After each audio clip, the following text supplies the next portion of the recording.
Voici combien d'argent le PSG a déjà gagné cette saison en Ligue des Champions. Vous allez voir, c'est déjà plus que les budgets d'Auxerre, Brest, Le Havre et Angers cumulés. Alors les gains se décomposent en 3 parties. Il y a d'abord une somme liée aux droits télé qui est estimée pour le PSG à 34 millions d'euros. Ensuite, une somme liée au coefficient UEFA sur les 10 dernières saisons. Une somme qui est estimée pour le PSG autour de 11 millions d'euros.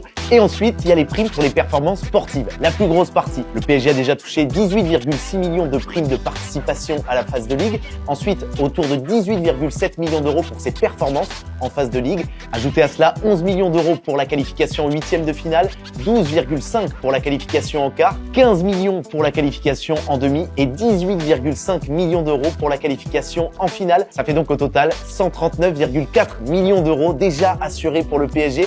Dites-vous, c'est incroyable. C'est plus que les droits télé nets qui vont être perçus cette saison par l'ensemble des 18 clubs de Ligue 1, une fois retirées les différentes commissions, notamment pour le fonds CVC, autour de 120 millions d'euros pour les 18 clubs. Le PSG devrait avoir autour de 10 millions d'euros. Et alors en cas de victoire contre Arsenal, le PSG percevra 6,5 millions d'euros de primes supplémentaires, plus 4 millions d'euros de primes pour sa participation à la Super Coupe d'Europe.